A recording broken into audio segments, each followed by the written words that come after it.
One operation, 10 insurgents, 500 women marching against law. What's the next move?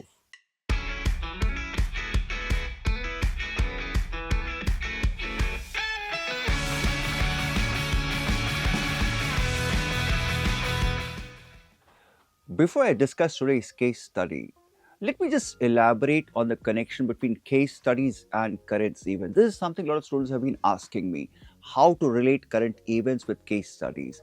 Now let's take 2024 mains. Now in that mains exam, there were two policing case studies. One was on radicalization, which I discussed on January 10th, and the other one I plan to discuss today. And both had current event relevance. If you've been reading newspapers very carefully, especially the month of April and May, there were two important events that happened. In the month of April 2024, there were massive anti Naxal operations going on. No wonder there was a case study on Naxalism. And in the next month, in the month of May 2024, there was a very big Interpol conference, Interpol Police Directors Conference happened in France, and where CBI director made a statement on radicalization, online radicalization. No wonder both the themes showed up in the case studies. Now that we have the context, now let's get into today's case study. And the case outline is somewhat like this. With multi-pronged strategy of the central and state government, especially in last few years, the Naxalite problem has been resolved to large extent in the affected states of the country. However, there are few pockets in certain states where Naxalite problem still persists, mainly due to involvement of foreign countries. Rohit is posted as SP Special Operations for the last 1 year. In one of the districts which is still affected by the Naxalite problem, the district administration has taken a lot of developmental works in the recent past in the Naxalite affected areas to win the hearts and minds of the people. Over a period of time, Rohit has established an excellent intelligence network to get the real-time information regarding the movement of Naxalite cadre. To instill confidence in the public and have moral ascendancy over the Naxalites, a number of cordons and search operations are being conducted by the police. Rohit, who himself was leading one of the contingents, got a message through his intelligence source that about 10 hardcore, I repeat, 10 hardcore Naxalites were hiding in a particular village with sophisticated weapons. Without wasting any time, Rohit reached the target village with his team and laid out a foolproof cordon and started carrying out a systematic search. During the search, his team managed to overpower all the Naxalites along with the automatic weapons. However, in the meantime, more than 500 tribal women surrounded the village and started marching towards the target house. They were shouting and demanding the immediate release of insurgents since they are their protectors and saviors. The situation on the ground was becoming very critical as the tribal women were extremely agitated and aggressive. Rohit tried to contact a superior officer, IG Special Operations of the state, on the radio set and on mobile phone, but failed to do so due to poor connectivity. Rohit was in a great dilemma since out of the Naxalites apprehended, two were not only hardcore top insurgents with prize money of 10 lakhs on their heads, but were also involved in recent ambush of the security forces. However, if we did not release the Naxalites, the situation could get out of control since the tribal women were aggressively charging towards them.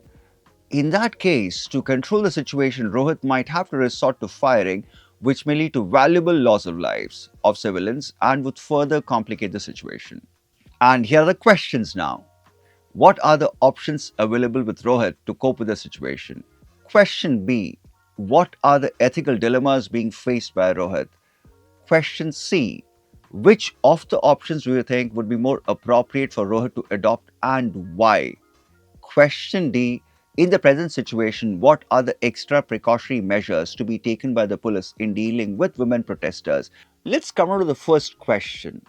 And the first question deals with options to cope with the situation. Now, as I taught you earlier, that whenever you talk about options to cope with the situation, remember there's a pattern of writing an answer to this kind of a question. You first talk about the issue, then you give me the option. The first immediate threat or immediate issue that Rohit had was 500 women marching towards the target house. Just imagine a scene. You're holding 10 insurgents and 500 women marching aggressively towards the house. It's a tough situation to be in. And this is a situation which can escalate very quickly.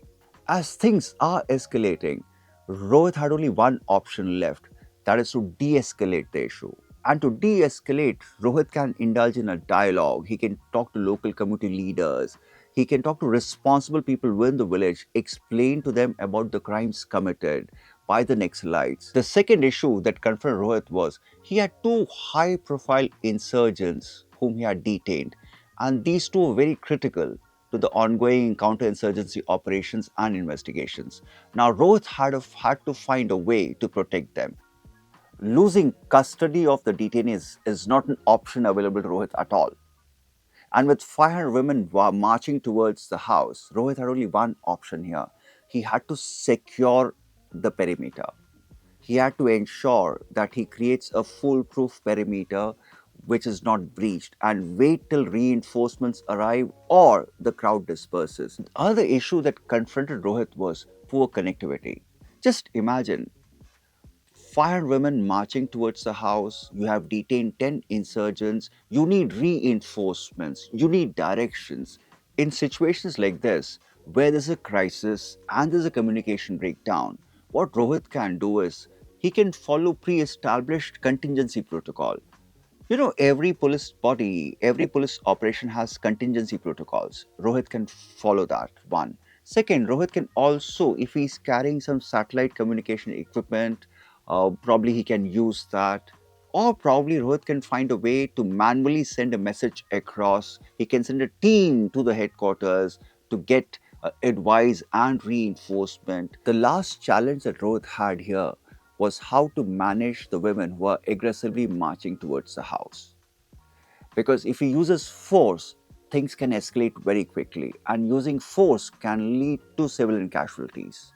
Every police officer knows use of lethal force and civilian casualties damages police community relations permanently. In fact, it takes a big time to heal. So, in case things go out of control, Rohit can explore non lethal measures like water cannons and something like that. The next question is about ethical dilemmas. And since the word is not dilemma, since the word is ethical dilemmas, so I will try to explore this question using the lens of ethics. Just look at Rohit's predicament.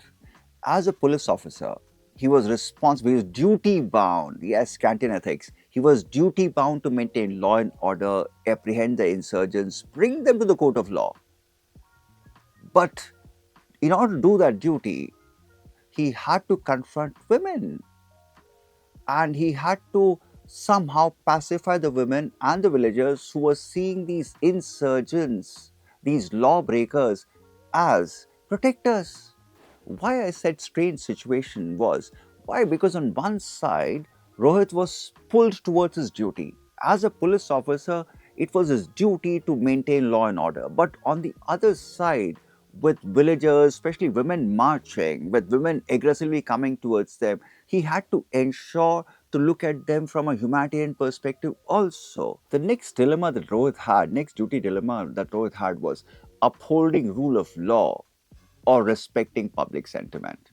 As a police officer, it was expected of Rohit to enforce the rule of law.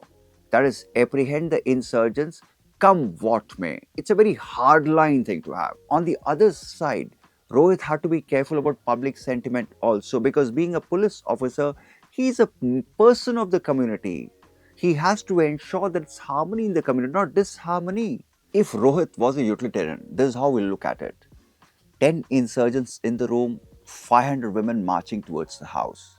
He will start weighing his options. And if he's a utilitarian, he'll think like this: if I release the insurgents, fine, I'll have some immediate gains. But if I release the insurgents, there'll be a huge long term price to pay also. What should Rohit prioritize? Now that's a conflict. Short term peace or long term security? Release and get the short term peace, disperse the situation, de escalated everything, immediate peace. Everything goes back to normal. What about long term security? As a consequentialist, one more thing that troubled Rohit was this: if things escalate, what should Rohit do? Should he use force or should he believe in minimizing civilian casualties? Using force lethal or non-lethal, makes absolute sense because he has to de-escalate it.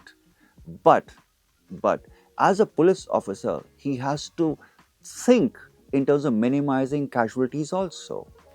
We looked at Rohit's dilemmas from deontology as well as utilitarian perspective. Now let's come down to virtue ethics. As a police officer, Rohit was in a perfect situation to be courageous, to be decisive.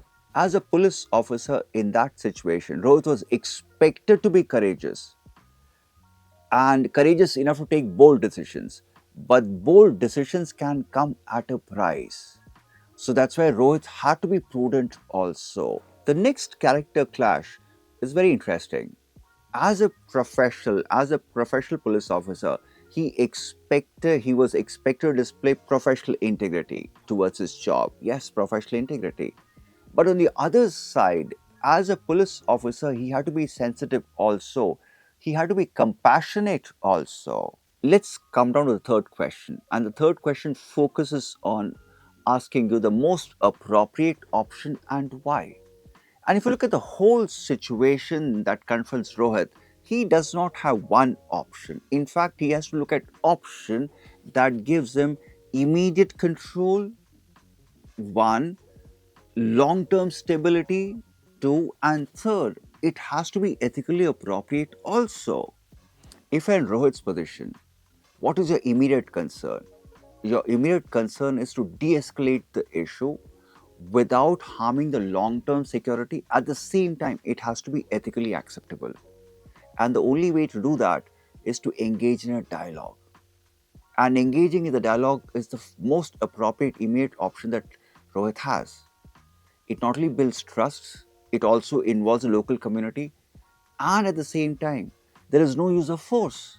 While Rohit is engaging in a dialogue, at the same time, Rohit should also plan a way out to secure the insurgents. Because losing custody of these insurgents will be a great setback to counterinsurgency operations. Dialogue, securing the insurgents, and at the same time, when all this is happening, Rohit can depute one team to establish communication with the IG operations. Because establishing communication will help them getting reinforcement, and once the reinforcements are there, everything is sorted out. As all the three things are happening parallelly, dialogue, securing the insurgents, and trying to re-establish communication with IG operations, Rohit should also not lose sight of long-term perspective. He should also start planning of trust-building initiatives in future. Because once this resolves, Rohit should ensure that this thing does not happen again. So that trust-building initiative should also be planned at this moment. This multi-pronged, I repeat, multi-pronged strategy is the most appropriate for Rohit for one simple reason, because it takes care of operational priorities, that is immediate issues, it, it takes care of long-term stability, and most importantly, it's ethically sound. Now let's come on to the last question, and this is a very specifically targeted question, and the question has two very interesting aspects. One is extra precautionary. That means Rohit is already has taken precautions, but extra precautionary measures dealing with women protesters. With 500 women protesters marching towards the house, the most sensible thing that Rohit can do right now is involve women police professionals. He can assign women officers to negotiate with the women protesters. That will make most sense. The second logical thing that Rohit can do right now is, since he's dealing with aggression, he has to restrain himself. He should not act in a manner that provokes the protesters. So he should be calm, he should be composed. At the same time, he should create a defensive parameter that does not look provocative. The next logical thing that Rohit must do here is to maintain transparent communication, because open communication always builds credibility and trust. So what Rohit can do is he can use loudspeakers when negotiating, or he can directly talk to them one on one and make his intentions very clear, be honest in his communication, and that actually helps. Since Rohit is dealing with an aggressive crowd, things can escalate, and if things escalate, there is a possibility of medical emergencies coming up. There is a possibility of civilians getting hurt. In such situations, Rohit should be prepared for medical help. Lastly, and most importantly, that Rohit should plan is a plan for peaceful exit. Now, once the whole protest is de escalated, the protesters will be leaving. And when a lot of people leave together, there'll be chaos and confusion. And that can complicate things further. By these extra precautionary measures, Rohit ensures firstly, he de escalates the situation, he builds trust and credibility, and lastly, he ensures that everybody goes home safe. As we close, one word of advice. Now, this was not a normal ethics case study, it was a policing decision making situation which involved a crowd. So, the word of advice is next time when you read newspapers or when you come across major government operations, one, major policing situations involving crowds, do read it carefully. It will help you how to write an answer for such cases. So, remember that. So long, happy learning.